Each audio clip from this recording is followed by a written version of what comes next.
Hi everyone and welcome to C.A.R.S. Today I am going to bridge the gap between two of my YouTube channels. Yes, I have more than one.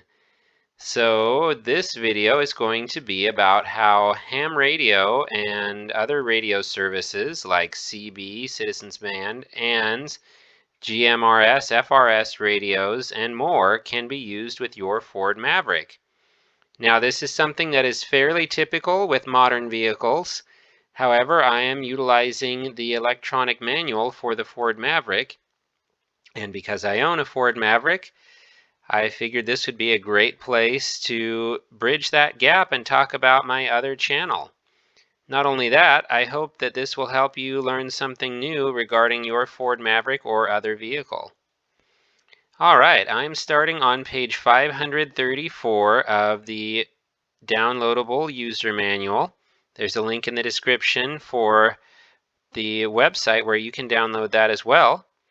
So let's take a look at some of the key points here. First of all, you want to keep the antenna and power cables at least 4 inches or 10 centimeters from any electronic modules and airbags.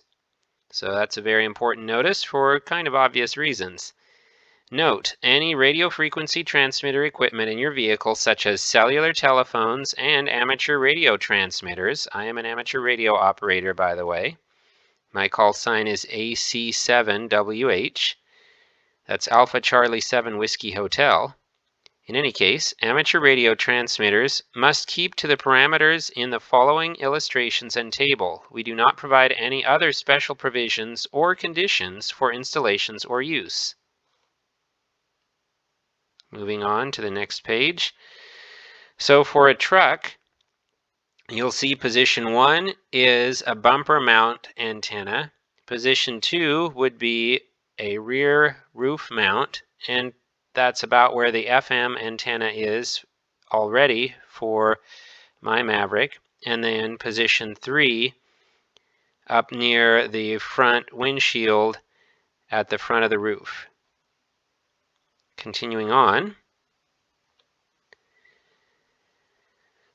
page 536, you will see the frequency band in megahertz, the maximum output power, which is peak RMS, the typical measurement used for reading peak power for a transmitter, and then antenna positions 1, 2, and 3. Remember, 1 is the rear bumper mount, 2 is the rear of the roof, and 3 is the front of the roof.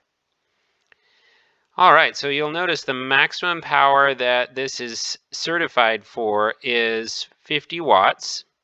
Now, for a lot of amateur radio equipment in the VHF and UHF range, 50 watts is considered plenty, if not high power.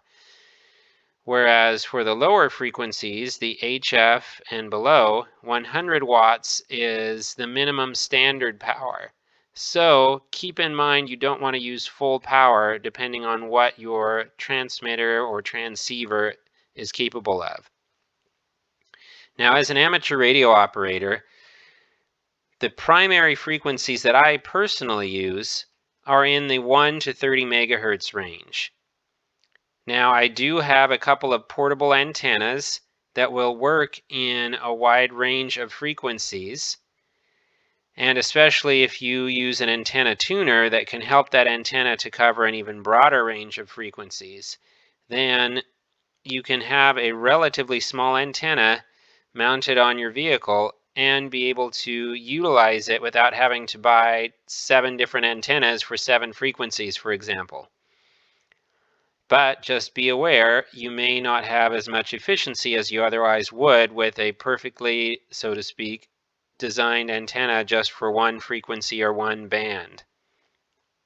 All right, so with that, in that 1 to 30 megahertz range, 50 watts is the maximum power, and the antenna, I suspect, partly due to the fact that it's generally a larger antenna for these lower frequencies. Lower frequencies have longer wavelengths. That's a way to remember that. The lower the frequency, the longer the wavelength, and therefore the longer the antenna. So that would be antenna position 1, so the rear bumper. Now the next frequency, 50 to 54 megahertz, that is in the lower VHF range, and that would be what we call the 6-meter band. You have the same restriction for power of 50 watts, but now you would be mounting it up on top of the roof in either of the roof mounting positions. 68 to 88, that's a frequency range that I do not use. 142 to 176, now my brother used to have a 2008 Nissan Pathfinder, and he had what we call a 2-meter antenna that was mounted on the roof of his Pathfinder, and that would use around 145 megahertz. So that would be in this range, and he was using somewhere around 50 watts or so. And again, that would be mounted on either of the roof mount positions. And there's a reason for that. I could get really technical, but if you have especially a smaller antenna like those higher frequencies use, the VHF or UHF frequencies, you don't want to mount that down low on the bumper because you'll be losing a lot of your signal just running into the tailgate and the body of the vehicle. You want it up high where it has the greatest possible line of sight for communications without anything blocking that radio signal. And also it helps to avoid interference with various components of the vehicle. It basically gets it up and out of the way so that it is not interfered with and it doesn't cause interference as much to parts of the vehicle. The next range, 380 to 512 megahertz, that includes a number of things. So what we call the 70 centimeter band for amateur radio, and that is approximately 450 megahertz. And then at a similar frequency, the FRS and GMRS frequencies. If you're wondering, CB is included down in here. If you don't already know the frequency for that, it's around 27 megahertz. And keep that in mind if you are deciding on where to mount your antenna for your vehicle, if you want to meet the requirements and recommendations from the manual.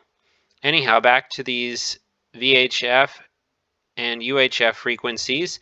So for UHF here, you would still be allowed to use up to 50 watts, which is generally pretty high for UHF. In fact, that's higher than you're allowed to use for some of the frequencies in this band, depending on licenses and so forth.